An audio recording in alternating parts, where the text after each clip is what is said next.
Ladies and gentlemen, honorable members of Congress of the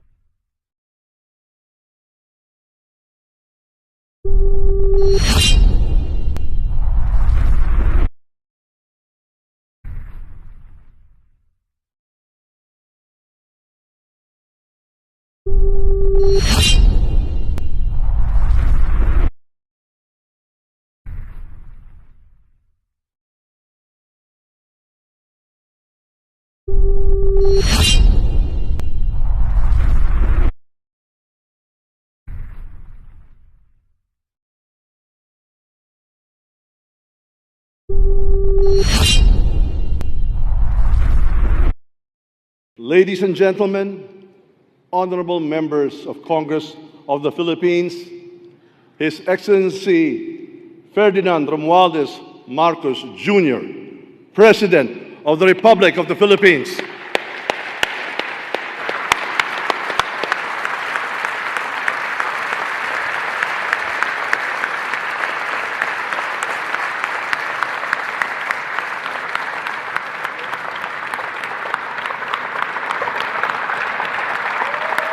Thank you.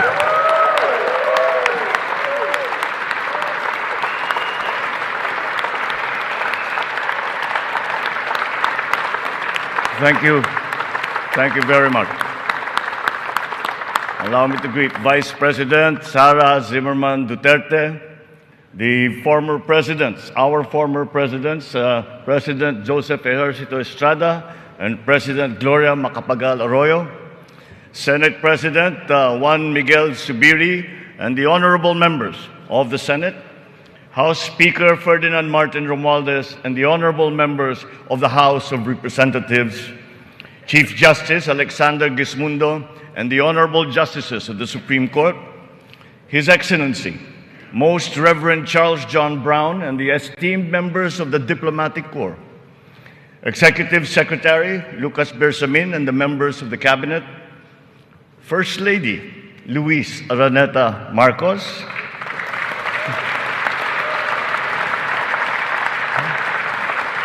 former First Lady Imelda Romualdez Marcos,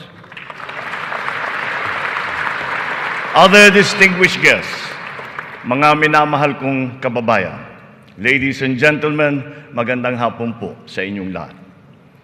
1 year ago today, I stood here before you, setting forth the plans that we have to improve our economy, bring jobs to our people, improve the ease of doing business, recalibrate our educational system to adapt to the new economy, lower and rationalize energy costs, boost agricultural production, enhance healthcare, and continue social programs for the poor and the vulnerable. Let me now report to the people on the successes that we can now lay claim to, and also the challenges that we continue to face. Last year, we emphasized certain strong headwinds that were confronting us along with the rest of the world in our post-pandemic economic recovery. And the biggest problem that we encountered was inflation. Maraming kaganapan sa mundo ang nakapagpagulos sa maayos na takbo ng pandaigdigang merkado. Bukod sa digmaan sa Ukraine, naroon ang patuloy na epekto ng pandemya. Pinalala pa ito ng pagbabawas ng produksyon ng mga bansang pinagkukuhanan natin ng langis. Nang tumaas ang presyo nito, nagsumura na rin ang presyo ng iba't ibang bilihin, ang gasolina, ang kuryente at ang pagkain. Ramdam sa buong daigdig, pati na sa Pilipinas, ang naging pagtaas ng mga presyo ng bilihin noong mga nakalipas na buwan. Sinuri nating mabuti ang sitwasyon. Sa tulong ng ating mga ekonomista, nakapagbalangkas tayo ng mga polisiya na magsisilbing pundasyon ng ating ekonomiya sa mga susunod na taon. Ito ay nakasaad sa ating medium-term fiscal framework na sinuportahan ninyo sa Kongreso. Kasabay nito ang paglulunsad ng mga estratehiya na mapalakas sa kakayahan ng ating mga kababayan at mga sektor ng ating ekonomiya. Nakakita po tayo ng magagandang resulta. While the global prospects were bleak, our economy posted a 7.6% growth in 2022, our highest growth rate in 46 years.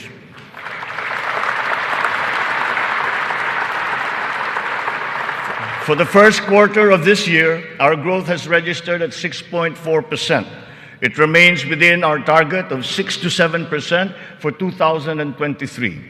We are still considered to be amongst the fastest growing economies in the Asian region and in the world. It is a testament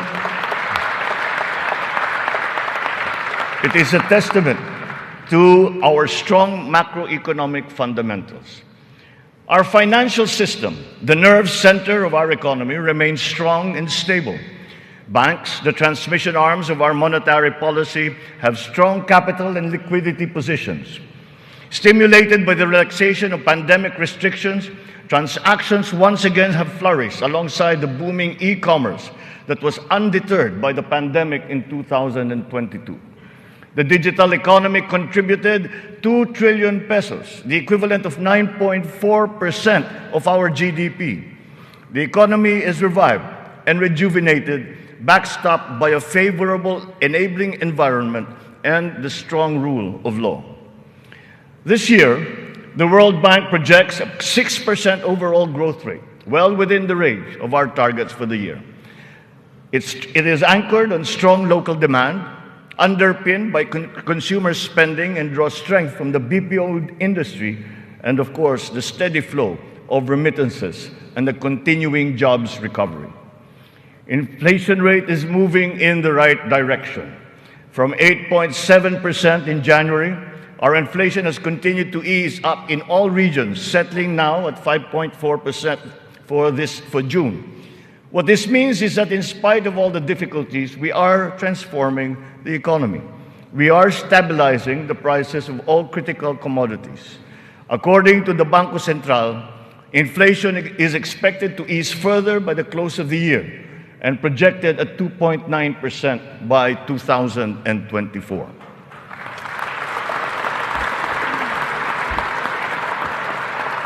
On matters of the economy, there are many things over which we have no control. But over those where we do have control, we are doing everything we can. Puspusan ang ating ginagawa upang pataasin ang produksyon ng ating ekonomiya. Pinapalago natin ang mga industriya. Dinadagdagan natin ang mga infrastruktura upang mas mapabilis ang daloy ng mga produkto at ng serbisyo. Higit sa lahat, pinapalakas natin ang kakayahan ng mga mamamayan upang mapaganda nila ang kanilang pamumuhay. Ito ang punot dulo ng ating Philippine Development Plan. Investments in public infrastructure and in the capacity of our people through food, education, health, jobs, and social protection remain our top priority. For this year, economic and social services were allocated almost 70% of the national budget. Higher revenue collections will be critical in our bid to bolster public investments. Under our fiscal framework, we envision our tax and revenue efforts to further increase to up to 16.9% and 17.3% by 2028. Revenue generation has improved this year. From January to May, the Bureau of Internal Revenue has posted record collections amounting to 1.05 trillion pesos, an increase of almost 10% over the last year. For its part, the Bureau of Customs has also increased its collection by 7.4% for the first 7 months of 2023, amounting to 476 billion pesos. Since July 2022, we have seen increased revenues from PAGCOR of 47.9% and from the PCSO of 20%. We therefore seek, once again, the continued support of Congress to enact into law the policies and reforms under our fiscal framework. Sa mga nakalipas na buwan, nakita natin ang pagbaba ng presyo ng bilihin sa iba't ibang mga sektor. Napatunayan natin na kayang maipababa ang presyo ng bigas, karne, isda, gulay at asukal. Malaking tulong ang Kadiwa Store na ating muling binuhay at inilunsad. Ang layunin ng Kadiwa ay pag-ugnayin ang mga magsasaka at ang mga mamimili. Walang iba pang namamagitan.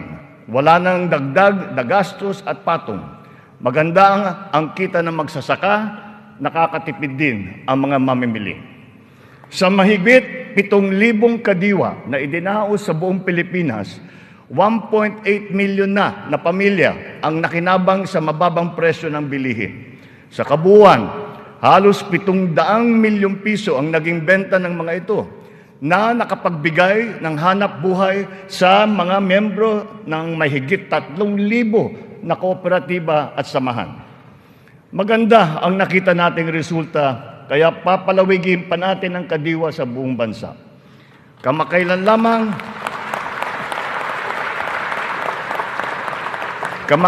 lamang ay nagsanib puwersa na ang mga ahensya ng pamahalaan upang lalo pang patibayin ang Kadiwa. Katuwang natin dito ang buong sektor ng agrikultura at ang lokal na pamahalaan. Our aim is to boost our local agricultural production through consolidation, modernization, mechanization, and improvement of value chains, augmented by timely and calibrated importation as needed. Nakita nating tumaas ng 2.2% ang sektor ng agrikultura sa unang 3 buwan ng taong ito. In our quest for food security, our methods are now more guided by science and the balance of nature, so that production is both sustainable and responsible, benefiting both this and future generations. Our fisheries codes must be revised to incorporate and strengthen science-based analysis and determination of fishing areas. This approach will protect both the interests of our fisherfolk and our fisheries and aquatic resources. To this end, we will seek the support of Congress to amend the code to guarantee sustainable development of our fisheries sector in harmony with environmental balance.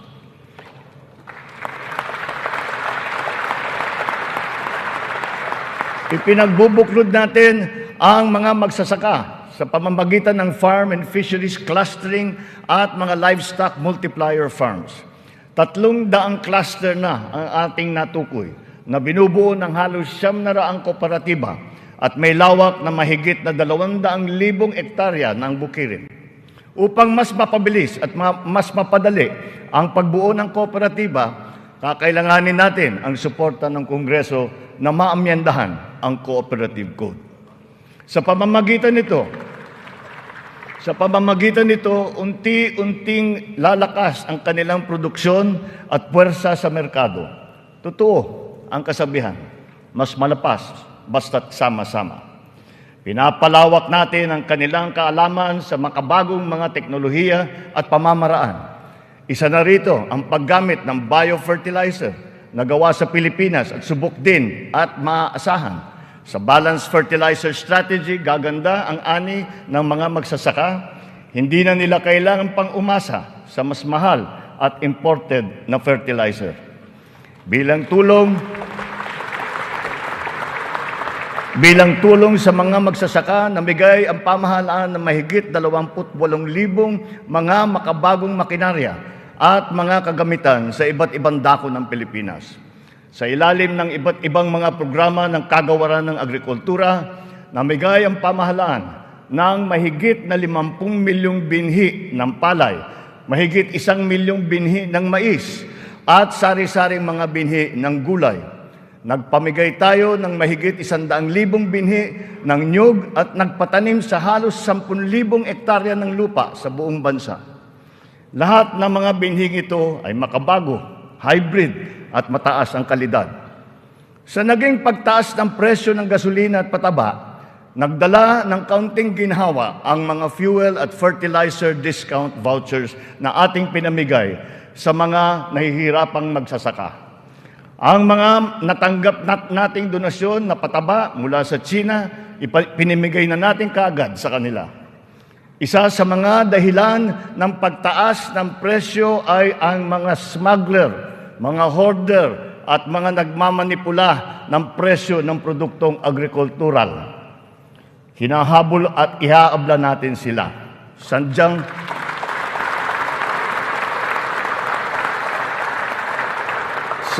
hindi tama ang kanilang gawain at hindi rin ito tugma sa ating magandang layunin. Pandaraya ang kanilang ginagawa. Napapahamak hindi lamang ang mga magsasaka, kundi tayo rin mga mamimili. Kaya hindi natin papayagan ang ganitong kalakaran. Bilang na ang mga araw ng mga smuggler at hoarder na yan.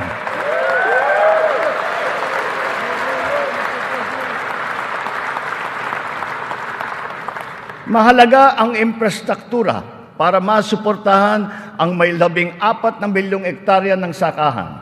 Inayos natin ang geo-agri-map ng mga farm-to-market roads ng buong bansa upang maidugtong mabuti ang mga sakahan sa mga pamilihan.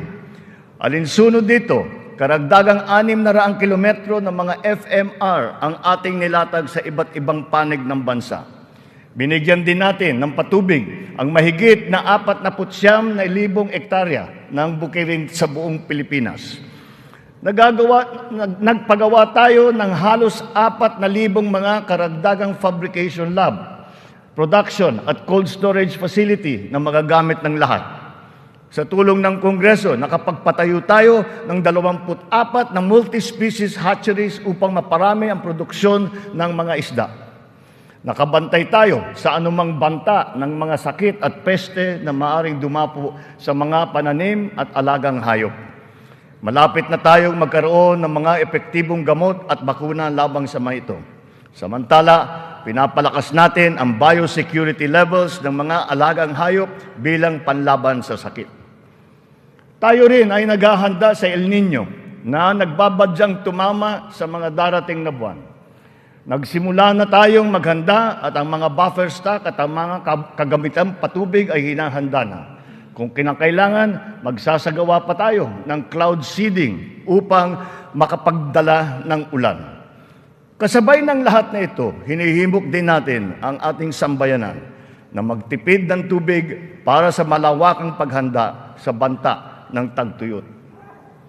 Tulad ng ating ipinangako, ipinagpatuloy natin ang reformang pansakahan. Mahalagang haligi ito ng sektor ng agrikultura na ating inaayos. Nitong nakalipas na taon, mahigit 70,000 titulo ng lupa ang ginawad sa mga benepisyaryo ng reformang agraryum.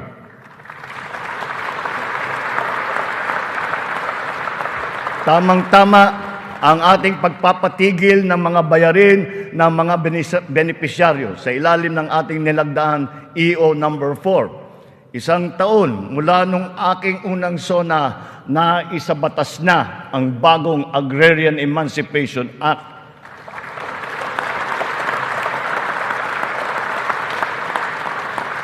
Dahil dito, ang 57 billion piso ng utang na pinapasan ng mahigit 600,000 benepisyaryo ay tuluyan ng nabura.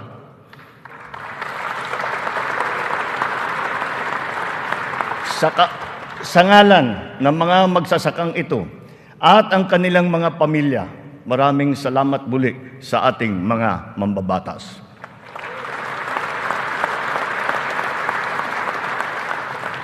Ang tubig ay kasing halaga rin ng pagkain. Kailangan natin tiyakin na may sapat at malinis na tubig para sa lahat at sa mga susunod na salinlahi. Kasama na rito ang tubig na ginagamit natin para sa sakahan.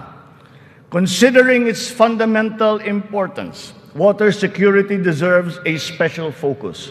Our efforts must not be scattershot, but rather cohesive, centralized, and systematic. So given that urgency, we have created the Water Resources Management Office to specifically handle the delicate job involving this most precious resource. Nakikipag-ugnayan tayo sa Kongreso upang maipasa ang batas para sa pagbuo ng isang Department of Water Resource Management.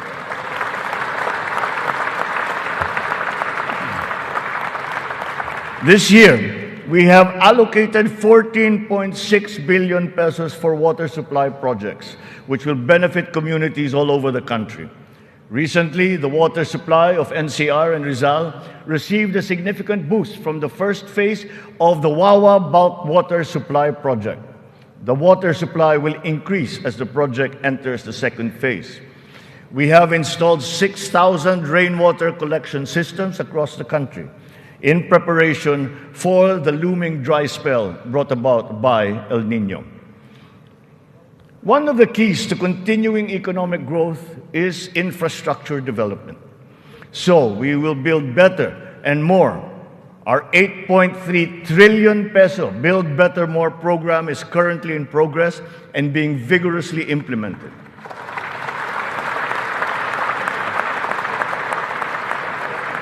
Ang buong bansa ay makikinabang sa 174 na proyekto sa ilalim ng programang ito. Hindi lamang natin pinapagpatuloy ang mga nasimulan ng mga proyekto, lalo pa natin pinapalawak.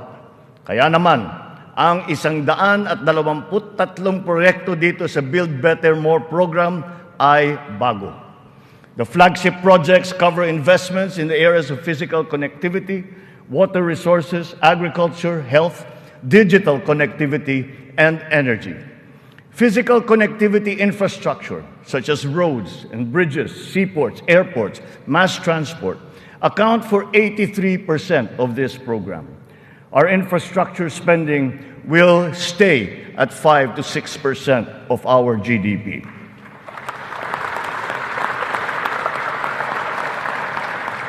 The underlying logic to our infrastructure development is economic efficiency. We are opening up all gateways to mobilize goods and services at less cost and in less time, and ultimately to drive the economy forward. Our road network plans must link not only our 3 major islands, but all prospective sites of economic development. The 1,200-kilometer Luzon Spine Expressway Networks program will effectively connect Ilocos to Bicol from 20 hours to just 9 hours of travel.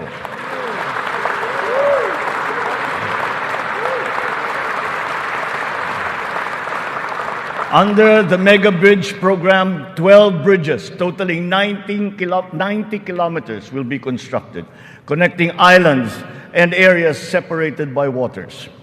The program notably includes the Bataan-Cavite Interlink Bridge and the Panay-Guimaras-Negros Island Bridges, each spanning 32 kilometers, and also the Samal Island Davao City Connector Bridge. As of June this year, we have constructed, maintained, and upgraded more than 4,000 kilometers of roads and around 500 bridges across the country. Crucial airport and port development projects across the country have also been completed, including Cebu Pier's 88 Smart Port and the new passenger terminal buildings of Clark Airport and the Port of Calapan. We initiated several railway projects with a total length of more than 1,000 kilometers. Notably, The southern leg of the north-south commuter railway system is now in full swing. In a few years, travel from Pampanga to Laguna will be reduced from 4 hours to just 2.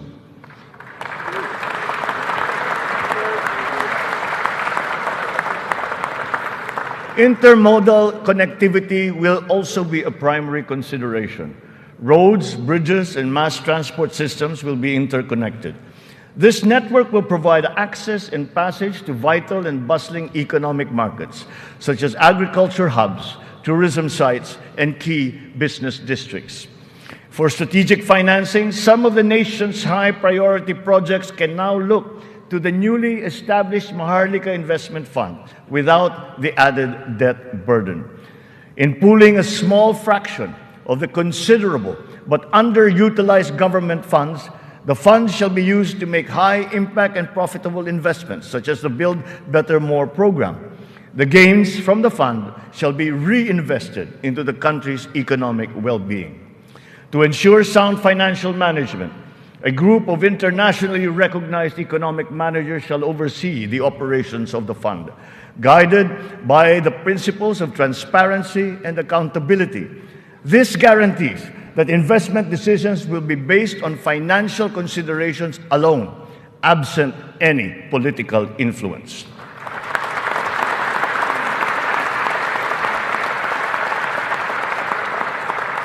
The funds for the social security and public health insurance of our people shall remain intact and separate. Owing to favorable market conditions, the price of crude oil has stabilized. Since last year, gasoline and diesel prices have gone down by 18% to 29% respectively. We have built 8 new additional power plants. This brings to 17 the total number of power generation facilities that have been switched on across the country since last year, substantially increasing our energy production by 1,174 megawatts. Alongside power generation, we are also as relentless in pursuing total electrification. Since my assumption into office, almost 500,000 homes have been given access to electricity. We will spare no effort to achieve full household electrification by the end of my term. 100% is within our reach. When it comes to energy, renewable energy is the way forward. We are aggressively promoting renewables so that it provides a 35% share in the power mix by 2030, and then on to 50% by 2040. To accelerate the realization of this green energy goal, we have opened renewable energy projects to foreign investments. Since last year, an additional 126 renewable energy contracts with a potential capacity of 31,000 megawatts have been awarded. To date, we have over 1,000 active projects spread all over the country. 299 of these are solar, 187 are wind, 436 are hydroelectric, 58 biomass, 36 geothermal, and 9 are ocean-powered. The Malampaya project has been a boon to our country, energizing 20% of Luzon. The renewal of the contract guarantees continued revenues and energy production for another 15 years. But aside from Malampaya, we will also push for more gas exploration in other parts of the country. The national government has also partnered with the BARM in regard to energy exploration and development, and also its utilization within its territorial jurisdiction. We therefore expect to see renewed investor interest in its promising sites. We finally have a unified national grid with the interconnection of the Luzon, Visayas, and Mindanao grids. The one grid, one market will enable more efficient transfers and more competitive pricing of electricity throughout the country. However, 68 grid connections are much delayed, according to the ERC's count. We are conducting a performance review of our private concessionaire, the National Grid Corporation of the Philippines.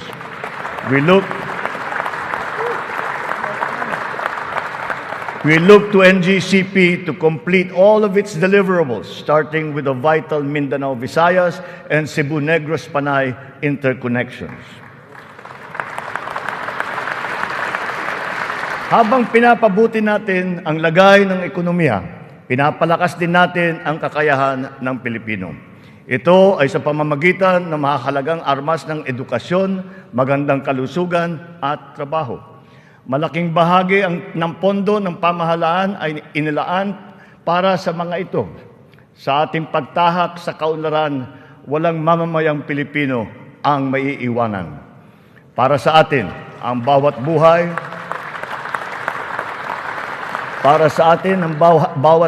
ay mahalaga.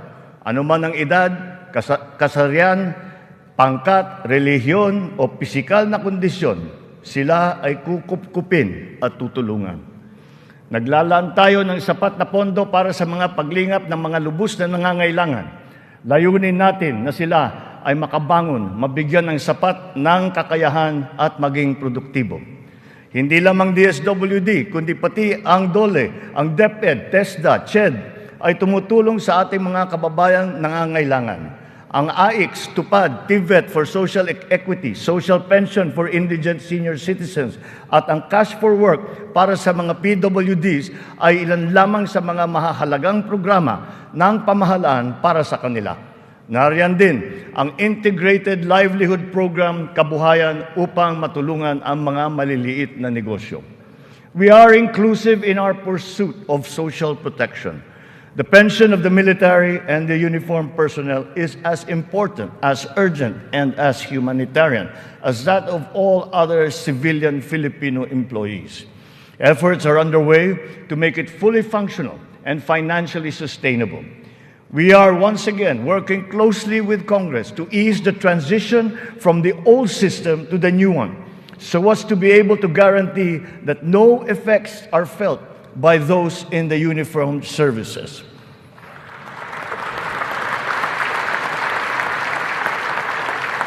Nagsisimula ang lahat sa edukasyon. Ito ay para palakasin ang isip at kakayahan ng bawat Pilipino. Ang ating butihing Vice Presidente, na kalihim din ng kagawaran ng edukasyon, ay tumutulong upang tiyakin na ang bawat batang Pilipino ay mabibigyan ng nararapat at kalidad na edukasyon.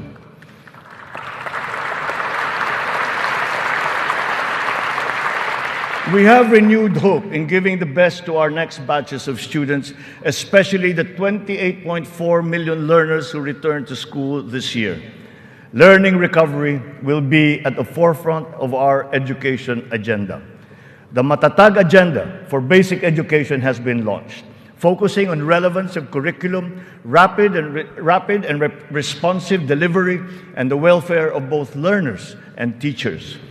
We are augmenting as well our school workforce. 90% of the newly created teaching positions have now been filled, while additional administrative personnel have been hired to unburden the teachers of any extra load. Taking to heart the lessons of the pandemic, alternative delivery modes and blended learning methodologies have been adopted to ensure unhampered learning. Additional social safety nets, such as school-based feeding programs, are also being implemented. Learners will be made more resilient. Our public schools and facilities are being increased and fortified. The shortage of classrooms and facilities is being addressed. Aside from new construction, schools and facilities are being retrofitted to become ready for the future, ready for hybrid and high-tech learning, and also climate-ready and disaster-proof. Through the DepEd Partnership Assistance Portal, private sector partners continue their assistance in the rehabilitation and improvement of schools as part of their corporate social responsibility programs. We are recalibrating the K-10 curriculum to ensure that it is always relevant, responsive, and at par with international standards. Literacy and numeracy skills need to be strengthened. The virtue of good citizenship and sense of community are also now integrated into our curriculum. We continue to exhaust all efforts to keep our young people away from the sinister influences in the dark corners of society. We are making available to them their participation in formal schooling, alternative learning, non-diploma courses, or in technical vocational education and training, or TVET. TVET continues to prove itself to be an empowering educational intervention. There are many examples of how its graduates have gone on to secure competitive technical jobs. Since last year, more than 1 million Filipinos graduated from the TVET, one-third of whom were TESDA scholars. More and more of our higher education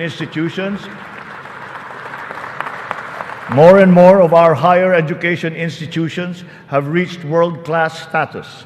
This year, 52 Philippine HEIs have been included in the World Universities rankings compared to just 15 last year.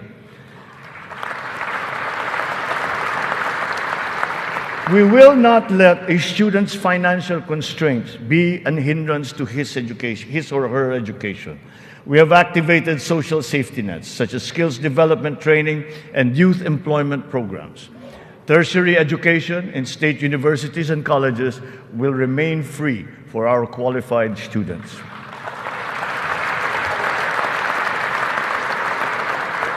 Last year, out of the 4.1 million enrolled college students, almost 50% were beneficiaries of the country's free higher education under the Universal Access to Quality Tertiary Education program. Deserving and talented students without the financial capacity to attend school will not be left behind in this education agenda. A culture of innovation, working hand in glove with a culture of entrepreneurship, must be fostered. This is Philippinovation. Science and technology, especially R&D, will be at its foundation. The DOST leads the development of our capabilities in science, technology, and innovation.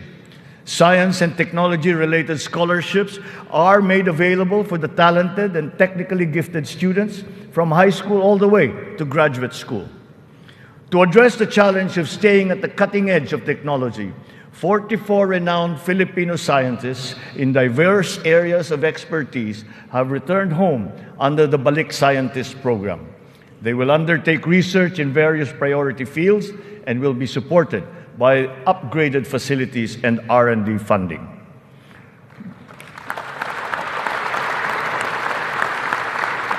The Philippines has launched 2 additional satellites into space.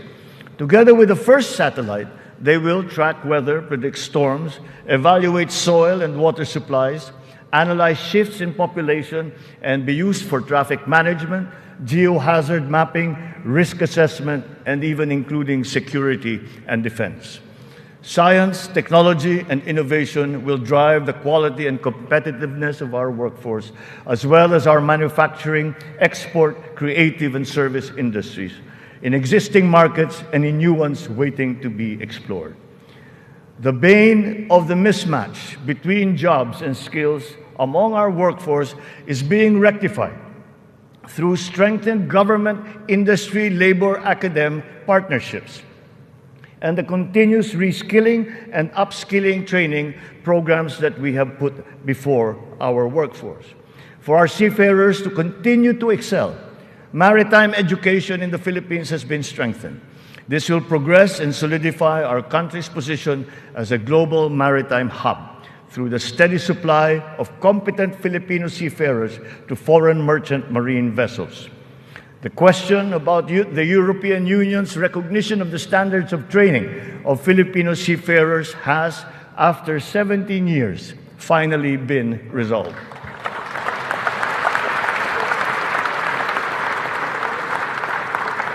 This development now effectively maintains the Filipino seafarers' distinct competitive advantage in the global shipping labor market. To address the current shortage of healthcare professionals in our country and to help us achieve our goal of universal healthcare, we are greatly expanding our medical and nursing education programs. We will push the envelope even further. We are helping nursing graduates hurdle their board exams so that they will obtain their licenses and join our pool of healthcare professionals.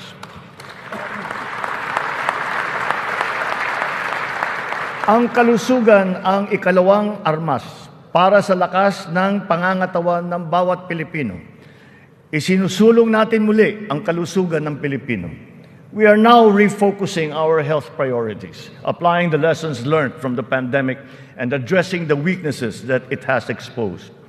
Healthier communities and lifestyles are our advocacy. We have launched convergent programs to address hunger and nutrition-related issues amongst our people, especially the children, like stunting and wasting. Last week, we introduced the pilot food stamp program, which seeks to supply the nutrition needs of the million most food-poor Filipinos. The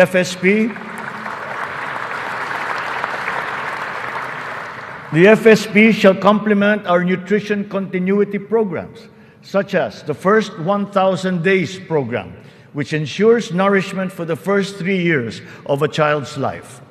The supplemental feeding program is for our children attending daycare centers. The K-6 program will feed kindergarten to grade 6 public school students who are suffering from wasting and severe malnutrition. We are catching up on the routine vaccinations of our children. As of this year, more than 80% of our eligible children have been vaccinated against measles, rubella, and polio. Nananawagan ako sa lahat ng mga magulang na kumplituhin ang mga bakuna ng kanilang mga anak at magtungo sa pinakamalapit na health center para sa mga libreng bakuna. The whole of society must exert efforts to suppress the alarming rise of tuberculosis and HIV/AIDS. To stem the tide, the strategic plan is to ensure early diagnosis and treatment and ample testing sites and medications. Our healthcare system is undergoing structural changes. Public health facilities are being increased, both in number and in capability. Last year, more than 3,400 projects were completed. To improve capacity for specialized medical treatment, specialty centers in various fields are being established and integrated into our government hospitals. And the last year, additional 60 specialty centers have been opened to the public. Just last week, we inspected the site of what will soon be a 5-hectare multi-specialty center in Pampanga, which will specialize in pediatrics, cardiology, kidney, and cancer treatment.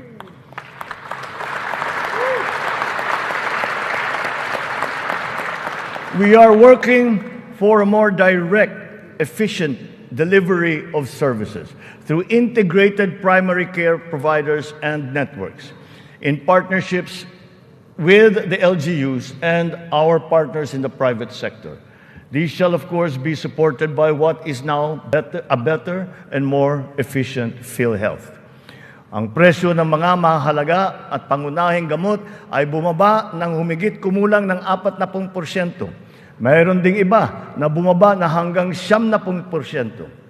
Aside from the maximum retail price regulation being implemented, strategic VAT exemptions also lowered the prices of 59 essential medications such as those for cancer, diabetes, hypertension, kidney disease, and mental illness. Palapit ng palapit na tayo. Palapit na tayo sa hangarin na ang lahat ng Pilipino ay makakakuha ng serbisyong pangkalusugan. Sa ngayon, mahigit 93% na ang kasapi sa PhilHealth. Sa pinagandang konsulta package ng PhilHealth, 21 klase ng mga gamot at 13 laboratory service ang ibibigay ng libre. Ngayon, meron na tayong mahigit 2,000 konsulta center sa buong bansa. Ang bilang na ito ay mas marami ng 35% mula nung nakalipas na taon. Upang mas lalo pang makatulong sa mga pasyente, ang dating 70 libreng dialysis session ay inakyat na natin sa 156.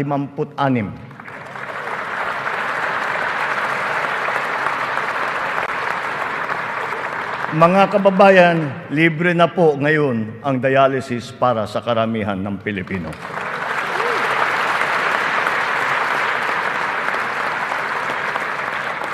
Noong nakalipas na taon, mahigit 3.4 milyon na Pilipino ang nabigyan ng tulong sa ilalim ng Medical Assistance for Indigent Patients program ng DOH. Tinutugunan natin ngayon ang ating kakulangan sa mga doktor at mga nurse sa pamamagitan ng mga reforma sa edukasyon, patuloy na pagsasanay at paniniguro sa kanilang kapakanan.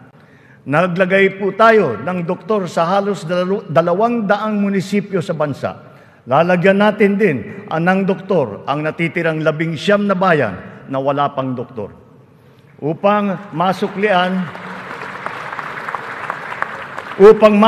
naman natin ang naging sakripisyo ng ating mga health workers sa pribado at pampubliko ng mga ospital nung nakaraang pandemya, ipapamahagi na sa kanila ang kanilang COVID Health Emergency Allowance at iba pang mga nabimbing benepisyo.